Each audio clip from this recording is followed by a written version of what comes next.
Don't stop, just move.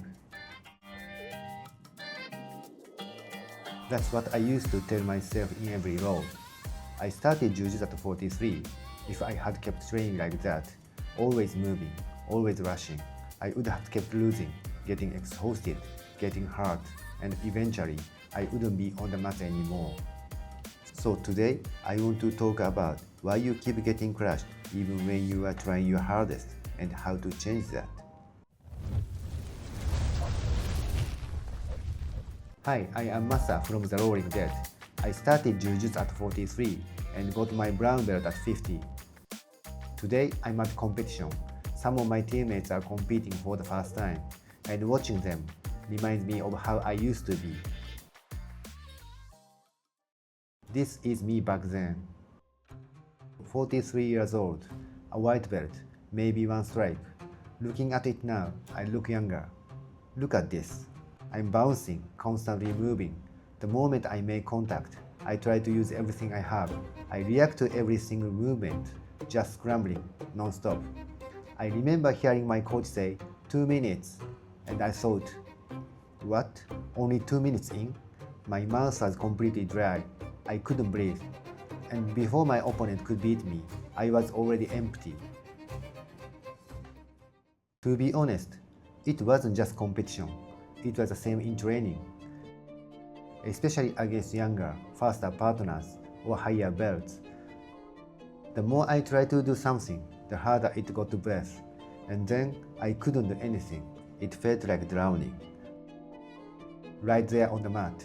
And because I was trying to so hard, when I got pinned, that loss felt heavier. But one day a blue belt told me something.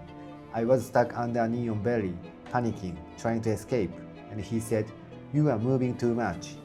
So I stopped, almost like giving up. Just for a moment, I tightened my core and focused on my breathing. And then something shifted. That pressure that felt unbearable suddenly felt a little lighter somehow. That's when I realized I wasn't fighting my opponent. I was fighting my own fear of stopping. Why moving too much was actually holding me back, and what it was slowly taking away from me. Moving too much looks like effort, but it's not. It's the absence of thinking. And that was exactly me as a white belt. I wasn't thinking. In Jiu-Jitsu, it takes repetition, it takes patterns. But when I was panicking, moving randomly every time, nothing stuck. I didn't know why something worked or why it failed. I remember back then, after all, most of the time I couldn't even remember what had happened. I was training, but I wasn't learning. It felt like building a sand castle in rough waves. Every time the wave came, everything disappeared. And the worst part was, I was the one creating those waves. Nothing stayed.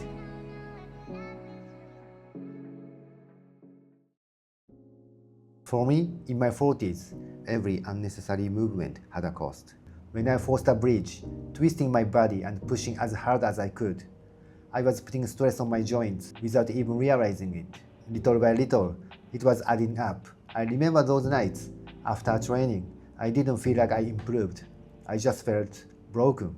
And when that fatigue builds up, injury follows. And once you are injured, you can't train. And when you can't train, you stop improving. Looking back now, when I was a white belt, moving too much, I had no control at all. I thought I was being active, but in reality, I was being moved. I was just reacting to everything my opponent did. There was no intention, no direction. It felt like my opponent had the remote, and I was just following. And that's why, 1 minute into the roll, I was already exhausted. My breathing got shallow, my heart rate spiked, my vision narrowed. I stopped thinking and just kept moving, and the more I moved, the worse it got. The worst part was, the harder I tried, the heavier that loss felt. I gave everything, and still, I got crushed, and at some point, I couldn't even see a future where I would get better. That's what I started to do. I learned to stop. At first, it felt wrong, almost like I was giving up, but I wasn't. I stopped forcing movement, especially in bad positions. Instead of exploding, I tried to create just enough space to breathe. I let my opponent move and just watched, and that changed everything. When I stopped, my vision opened up. Breathing became easier, my mind slowed down, and for the first time, I could choose what to do next. And then I realized winning or losing a round didn't really matter. Sometimes I could even put myself in a bad position just to work on escaping. That was enough. What mattered was this: trying what I wanted to work on each round and being able to try it again in the next one. Because when I moved too much, I had nothing left. Not for the next round, not for the next day, and over time, that meant I couldn't keep going. But when I slowed things down, I could repeat. I could come back. That's when I realized progress comes from repetition and constancy. And that's when things finally started to build. Even training just twice a week, I knew I was getting better. So, if you feel like it's hard right now, or if you've ever felt like you are drowning on the mat, I'd really like to hear your story. You can leave it in the comments. Sometimes, putting it into words is the first step to slowing things down. Let's keep showing up for a long time, slowly, imperfectly, because we are the Rolling Dead.